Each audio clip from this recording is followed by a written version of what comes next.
Good evening friends, welcome to all of you. मैं Keshav Singh. English में हमारा टेंस टॉपिक चल रहा था। टेंस टॉपिक में प्रेजेंट इंडेफिनिट टेंस लगभग प्रेजेंट इंडेफिनिट टेंस का सिंपल सेंटेंस क्लियर हो गया था।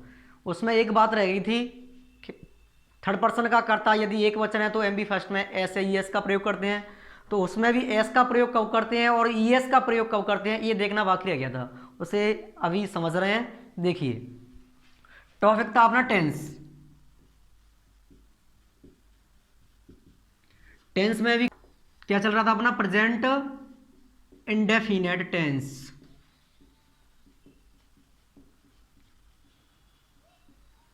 Present indefinite tense. Present indefinite tense में अपन सिंपल सेंटेंस की बात कर रहे थे।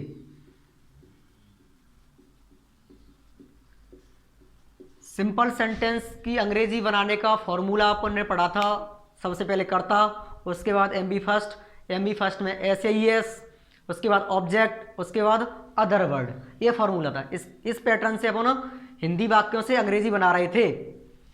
उसमें एक बात आई थी कि यदि कर्ता थर्ड पर्सन का एक वचन है तो एम बी फर्स्ट में एस या ई एस का प्रयोग करते हैं। तो ई एस का प्रयोग कब करते हैं वो देखते हैं। मुख्य क्रिया में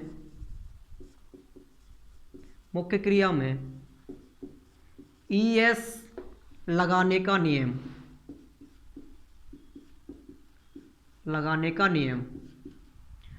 मुख्य क्रिया में ई एस कब लगाएंगे? यदि किसी भी मुख्य क्रिया के अंत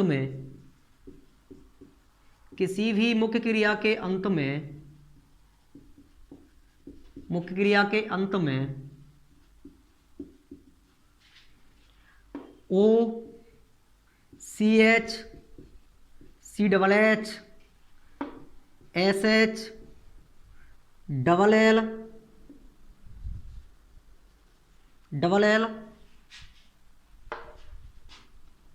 आदि शब्द आए तो मुख्य क्रिया के अंत में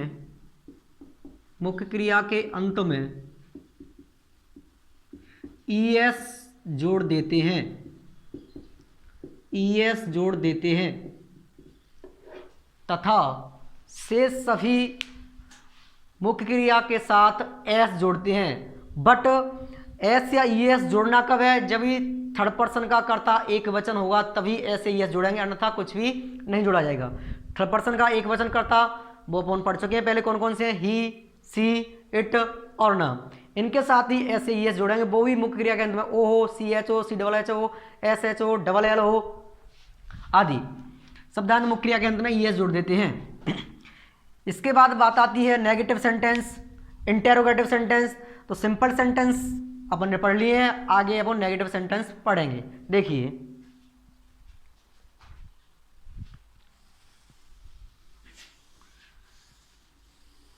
नेगेटिव सेंटेंस।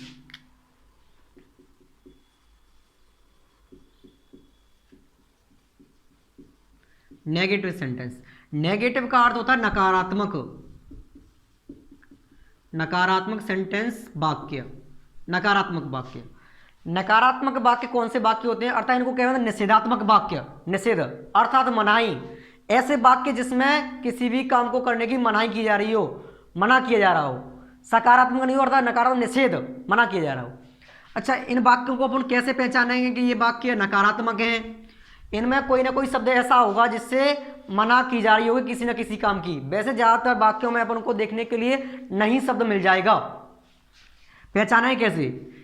इन वाक्यों में नहीं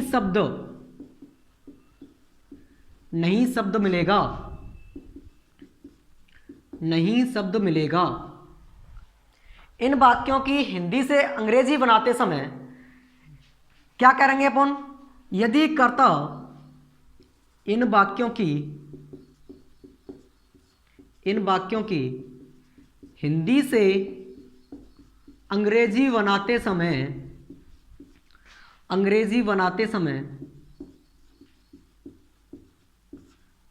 यदि कर्ता यदि कर्ता थर्ड पर्सन का एक वचन है तो सहायक क्रिया डज तथा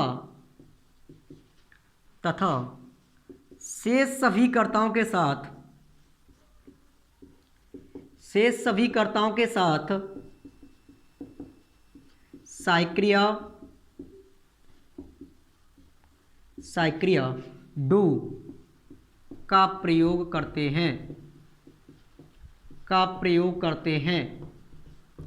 ठीक है, देखें ना, यदि कर्ता थर्ड पर्सन का एक वचन है तो सहायक क्रिया अपन डज लगाएंगे, और कर्ता इनके अलावा कोई भी और करता है तो सहायक क्रिया डू।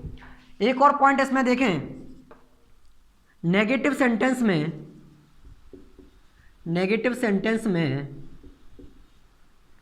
एम बी फर्स्ट का प्रयोग करेंगे। कहने का मतलब, जब नेगेटिव सेंटेंस है, यदि वाक्य में नहीं शब्द दिया हुआ है, तब सहायक क्रिया डू डज का प्रयोग तो करेंगे, लेकिन एम बी फर्स्ट में एस या ईएस का प्रयोग नहीं करेंगे। कर्ता भले ही थर्ड पर्सन का एक वचन हो या बहुवचन हो, सिर्फ और सिर्फ एम बी फर्स्ट ही आएगा, उसमें एस या ईएस नहीं आएगा। ठीक है, देखें ना, फॉर्मूला देखें। सबसे पहले सब्जेक्ट, उसके बाद डू या डज, उसके बाद नॉट लगाएंगे, उसके बाद M V first plus object plus other word plus full stop. देखिए फॉर्मूला क्या है। सबसे पहले वाक्य में से कर्ता निकालेंगे, कर्ता, उसके बाद सहायक क्रिया डू लगाएंगे या फिर डज। यदि कर्ता थर्ड पर्सन का एक वचन है तो डज, अन्यथा डू। उसके बाद नॉट तो आएगा ही, क्योंकि हिंदी वाक्यों में नहीं शब्द दिया होगा, उसको नॉट लगाएंगे। उसके बाद M V first object other word. M V first में एस या ईएस, कर्ता कोई भी हो, नहीं लगाना है। अच्छा, इसमें एक बात समझें, सिंपल सेंटेंस में अपन एम बी फर्स्ट में एस ईएस लगा रहे हैं, लेकिन यहाँ पर एस या ईएस नहीं लगा रहे। क्यों नहीं लगा रहे? वो एस ईएस करता तो वही है, टेंस भी वही चल रहा है, लेकिन फिर भी एस या ईएस क्यों नहीं लगा रहे हैं? थोड़ा नज़र घुमावें तो जो एस या ई एस अपन एम बी फर्स्ट में लगा रहे थे, वो एस या ई एस के शक करके यहाँ पर आ गया है, क्योंकि वहाँ पर यदि कर्ता थर्ड पर्सन का एक वचन था तो एम बी फर्स्ट में एस ई एस लगा रहे थे, और यहाँ पर वो ई एस था, वो इसमें जुड़ गया है। यदि कर्ता थर्ड पर्सन का एक वचन होगा तो इसमें ई एस आएगा, बाकी के साथ डू आएगा। बाकी देखें,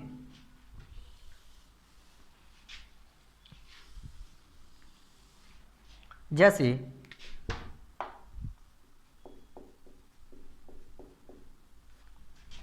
कमल मैदान में फुटबॉल नहीं खेलता है।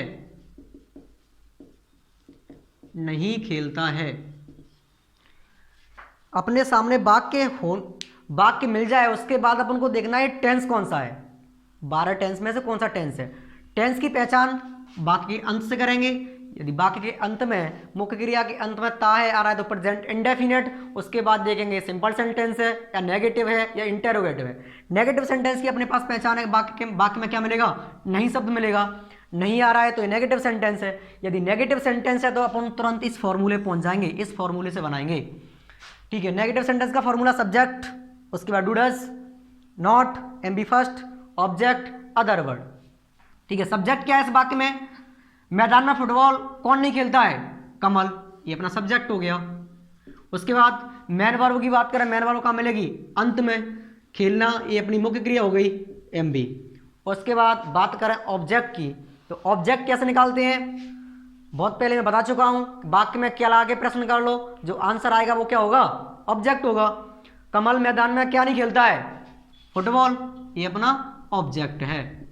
उसके बाद मैंने आपको बताया था, वाक्य में से कर्ता, मुख्य क्रिया, कर्म निकालने के बाद में जो भी कुछ शेष बचता है वो शेष वाक्य के अंतर्गत आता है।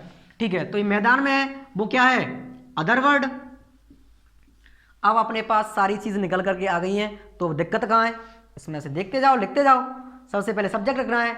सब्जेक्ट तुम्हें पता है क्या है? कमल, तो रख दो कमल। अब आपको पता ही है ये कमल है वो थर्ड पर्सन के अंतर्गत आएगा या नहीं आएगा? बिल्कुल आएगा, क्योंकि थर्ड पर्सन का नाम है और नाम थर्ड पर्सन में आता ही है। थर्ड पर्सन का यदि ये करता अच्छा ये भी पता होगा तुम्हें ये कमल एक वचन है कि बहुवचन है? बिल्कुल एक वचन है, दिख रहा है कमल एक ही आदमी है। यदि एक ही आदमी है तो इसमें से डू या डज में से क्या आएगा? डज आएगा। थर्ड पर्सन का एक वचन है तो सहायक क्रिया अपन डज लगाएंगे। उसके बाद आगे बढ़े, नॉट तो आएगा ही आएगा, इस नहीं के लिए नॉट आ गया।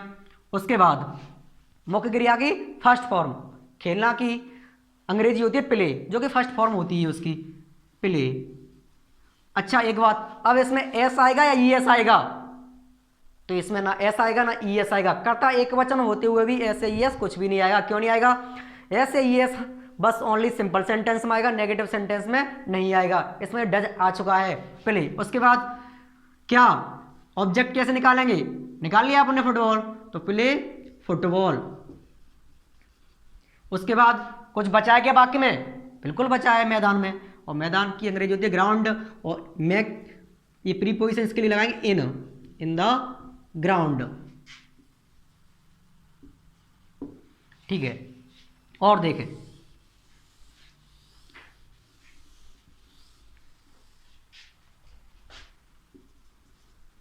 राजू बाजार में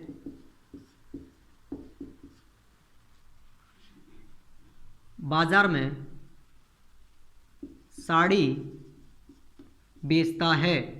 साड़ी नहीं बेचता है, साड़ी नहीं बेचता है।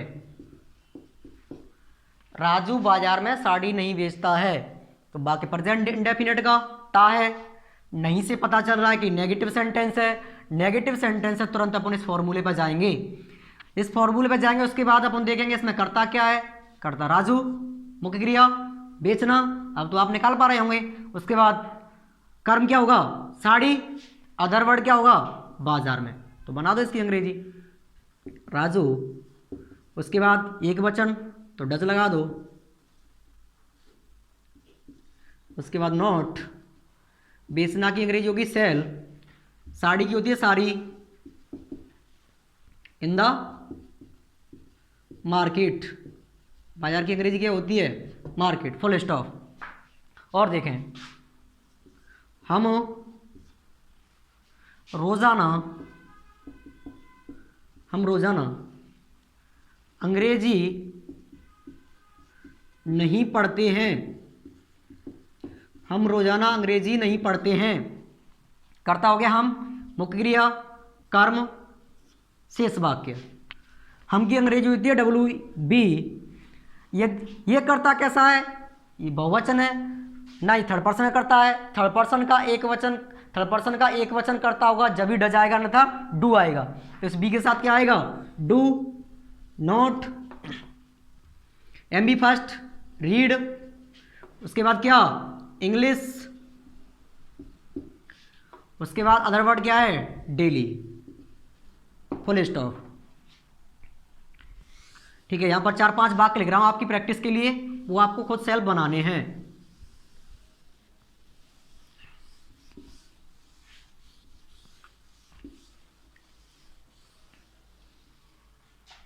देखें एग्जाम्पल, तुम मैदान में नहीं दौड़ते हो, नहीं दौड़ते हो। सीता बाजार से सब्जियां नहीं लाती है, सब्जियां नहीं लाती है। स्त्रियां कुएं से पानी नहीं लाती हैं।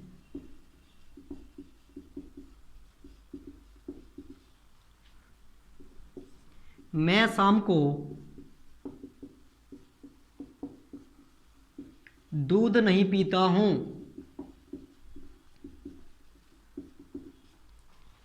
ठीक है, इनकी अंग्रेजी आपको स्वयं बनानी है।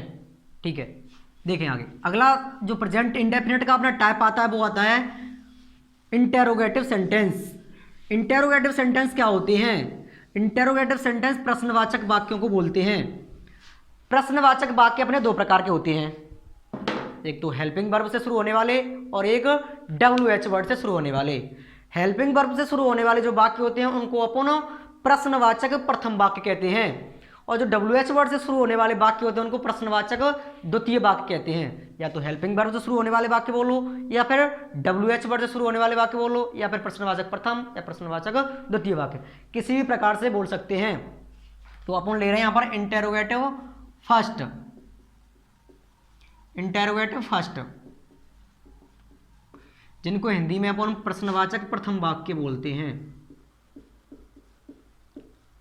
प्रश्नवाचक प्रथम वाक्य कहने का मतलब ये अंग्रेजी में हमेशा हेल्पिंग वर्ब से शुरू होते हैं, इसलिए इनको हेल्पिंग वर्ब से शुरू होने वाले वाक्य बोलते हैं। और हिंदी में ये हमेशा क्या से शुरू होते हैं? तो देखिए, प्रश्नवाचक प्रथम वाक्य क्या से शुरू होते हैं? क्या से शुरू होते हैं तथा वाक्य के अंत में प्रश्नवाचक चिन्ह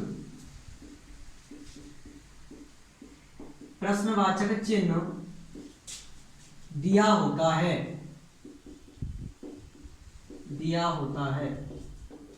इन वाक्यों की अंग्रेजी बनाते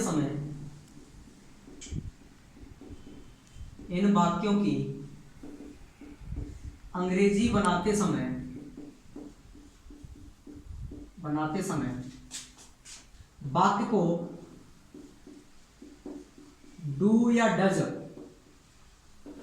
से ही शुरू करते हैं तथा वाक्य के अंत में प्रश्नवाचक चिन्ह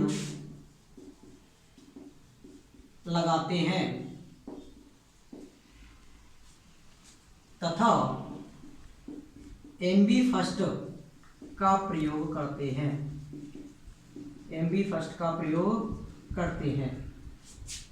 ठीक है, देखें इंटेरोगेटिव फर्स्ट जो सेंटेंस है उनको अपन कैसे पहचानेंगे? हिंदी वाले वाक्य में सबसे पहले क्या शब्द दिया होगा? क्या, और वाक्य के अंत में क्वेश्चन मार्क या प्रश्नवाचक चिन्ह दिया होगा। जब इन वाक्यों की अपन अंग्रेजी बनाएंगे तो वाक्य को डू या डज से ही शुरू करेंगे। यदि कर्ता थर्ड पर्सन का एक वचन है तो डज लगाएंगे, बाकी के साथ डू लगाएंगे, और बाकी के अंदर प्रश्नवाचक चिन्ह तो लगाना ही है। और इंटेरोगेटिव फर्स्ट सेंटेंस में हमेशा एमबी फर्स्ट का प्रयोग करेंगे। तो सूत्र देखिए, इसका फॉर्मूला जो इसका पैटर्न है बनाने का, वो कैसे बनाएंगे? सबसे पहले डू या फिर डज, उसके बाद अपन क्या लगाएंगे? सब्जेक्ट, बाकी में जो करता है उस कर्ता को लिखेंगे। उसके बाद यहाँ पर मैं नॉट कोष्टक में लिख रहा हूँ। ये नॉट कोष्टक में क्यों लिखा है? यदि वाक्य में नहीं शब्द दिया हो, मतलब क्या से शुरू हो रहा है? इंटेरोगेटिव फर्स्ट भी है, यदि नॉट भी उसमें नहीं दिया है तो इंटेरोगेटिव नेगेटिव सेंटेंस हो जाता है वो, तो नॉट मैंने साथ में ही ले लिया है। उसके बाद MB first plus object plus other word plus यहाँ पर फुल स्टॉप ना करके क्वेश्चन मार्क आएगा। क्वेश्चन मार्क क्यों आ रहा है? क्योंकि बाकी प्रश्नवाचक हो गया तो प्रश्नवाचक चिन्ह लगाएंगे। ठीक है, बाकी देखें, जैसे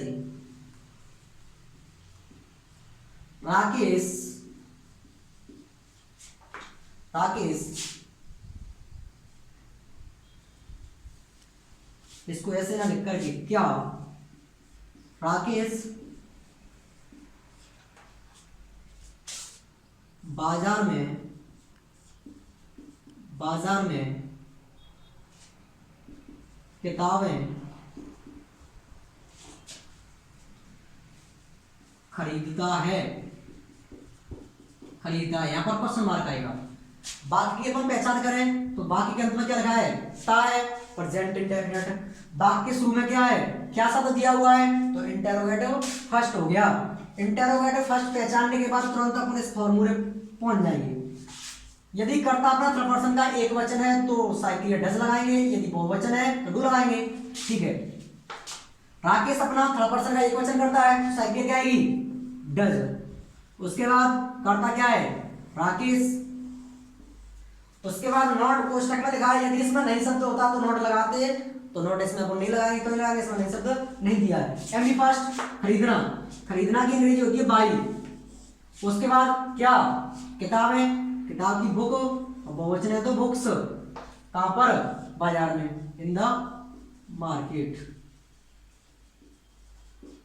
और अंत में क्या लाएंगे, क्वेश्चन मार्क। और देखिए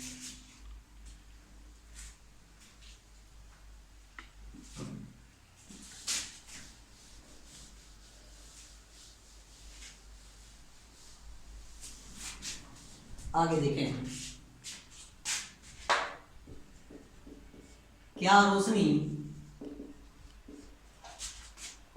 रसोई घर में चाय नहीं बनाती है, चाय नहीं बनाती है।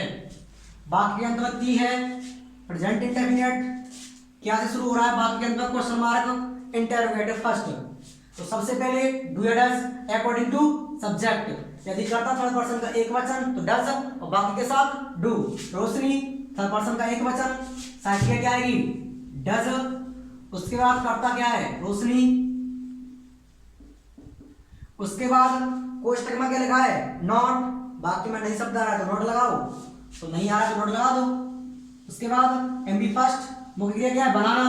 अब बनाना की अंग्रेजी मेक होती है, लेकिन चाय बनाने के लिए हमेशा प्रिपेयर आता है, पीआरई, पीएआरई।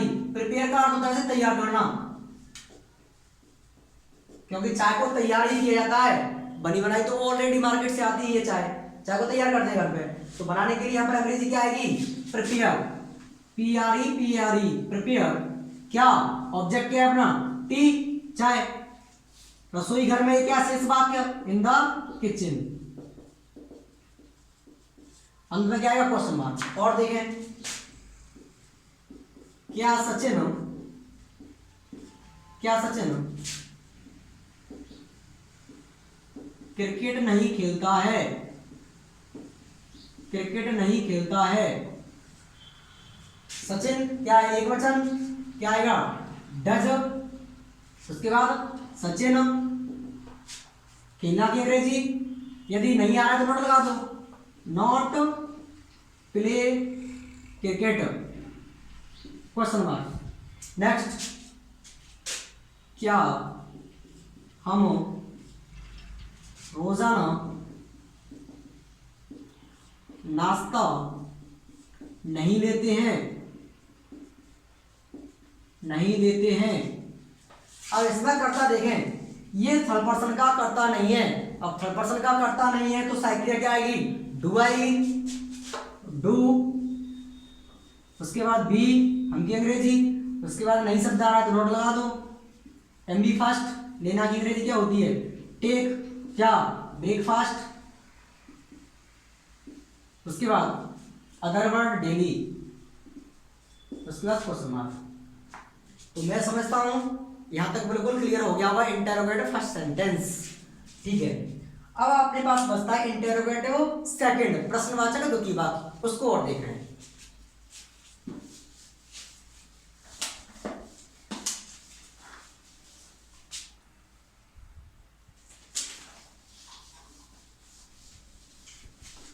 इंटरोगेटिव सेकंड, ठीक है। अब अपन देख रहे हैं इंटरोगेटिव सेकंड, इंटरोगेटिव सेकंड।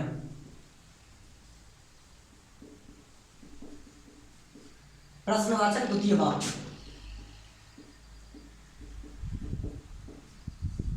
प्रश्नवाचक द्वितीय वाक्य।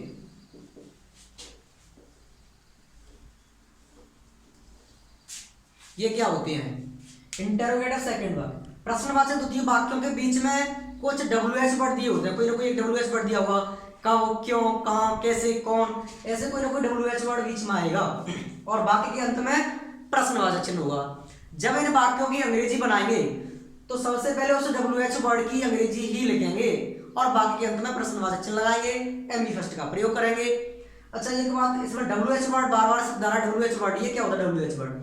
WH वर्ड का मतलब होता है जो कब क्यों कहाँ कैसे ये शब्द है, इनकी अंग्रेजी या तो W से शुरू होती है या S से शुरू होती है या फिर WS दोनों से शुरू होती है। जैसे बात कर रहे हैं, जैसे कहाँ, इसकी अंग्रेजी होती है वेयर, जो कि WH से शुरू हो रही है। हाउ, कैसे, इसकी अंग्रेजी H से शुरू हो रही है।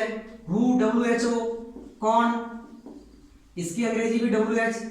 इनकी अंग्रेजी H या WH इनसे शुरू होने के कारण इनको WH वर्ड बोलते हैं। व्हाट, व्हाट मीन्स क्या, व्हाई, क्यों, इस प्रकार से इनको WH वर्ड है। कहने का मतलब बीच में ये शब्द आएंगे कैसे, कौन, क्या, क्यों, कब, व्हेन, ये वर्ड देखने को मिलेंगे। ठीक है, देखिए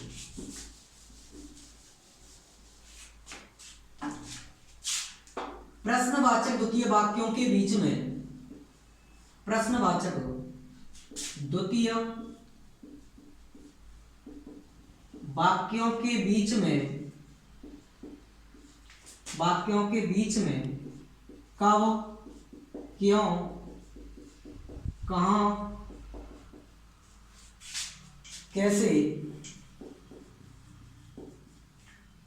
क्या आदि WH वर्ड, आदि WH वर्ड आते हैं, आदि WH वर्ड आते हैं, तब इन वाक्यों की अंग्रेजी बनाते समय, इन वाक्यों की अंग्रेजी बनाते समय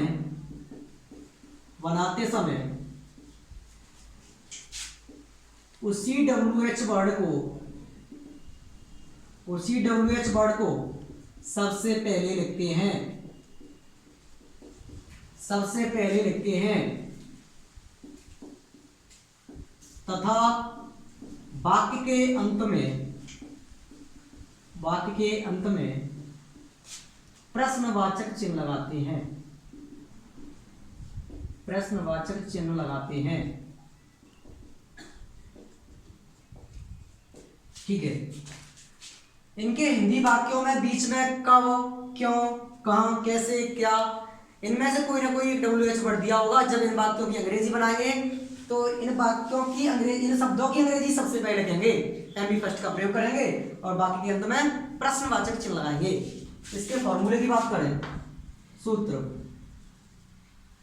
तो सबसे पहले कोई WH वर्ड जो वाक्य में दिया हुआ है, उसके बाद साइक्लिया लगाएंगे, डू या फिर डज, वो अकॉर्डिंग टू सब्जेक्ट लगाएंगे अपन। उसके बाद सब्जेक्ट, उसके बाद नॉट कोष्टक में यहाँ पर क्यों लिख रहा हूं मैं, ये समझ में आ गया बात, नॉट कोष्टक में क्यों लिखा है, क्योंकि वाक्य में यदि नई शब्द लिखा है तो नोट लगाएंगे, अन्यथा नहीं लगाएंगे। ठीक है, उसके बाद MB first plus object plus other word plus क्या आएगा, फुल स्टॉप आएगा, क्वेश्चन मार्क आएगा, क्वेश्चन मार्क आएगा क्योंकि प्रश्नवाचक बाकी है। ठीक है, बाकी देखें एग्जांपल, रौनक, रौनक अंग्रेजी क्यों नहीं पढ़ती है, क्यों नहीं पढ़ती है, और बाकी के अंदर प्रश्नवाचक दिया होता है। अब देखें, सबसे पहले ती है प्रेजेंट इंडेफिनिट, प्रेजेंट इंडेफिनिट पहचानने के बाद देखेंगे बाकी सिंपल है, नेगेटिव है, इंटरोगेटिव फर्स्ट है, इंटरोगेटिव सेकंड है, तो सिंपल तो है नहीं क्योंकि नहीं लगा हुआ है। अब देखें वाक्य शुरू में यदि क्या होता तो इंटरोगेटिव फर्स्ट होता, इसके बीच में एक WH वर्ड दिया हुआ है, क्यों दिया है, तो फिर इंटरोगेटिव सेकंड हो गया। इंटरोगेटिव सेकंड का भी ये नेगेटिव सेंटेंस है यदि नहीं दिया है तो। ठीक है, अब इसकी अंग्रेजी कैसे बनाएंगे, तो इस फॉर्मूले को देख लो। सबसे पहले WH वर्ड की अंग्रेजी, WH वर्ड क्या है, क्यों की अंग्रेजी होती है व्हाई। उसके बाद डू या डज, वो according to subject, Raunak third person का एक वचन तो डज लगा दो। उसके बाद सब्जेक्ट रौनक, उसके बाद नॉट कोष्टक में यदि नहीं आ रहा तो नॉट लगाओ, अब आ गया तो नॉट लगा दो। उसके बाद MB फर्स्ट पढ़ना, रीड, उसके बाद ऑब्जेक्ट क्या है, रौनक क्या नहीं पढ़ती है, अंग्रेजी, रीड इंग्लिश, अंत में फुल स्टॉप आएगा, क्वेश्चन मार्क आएगा, क्वेश्चन मार्क आएगा। और देखें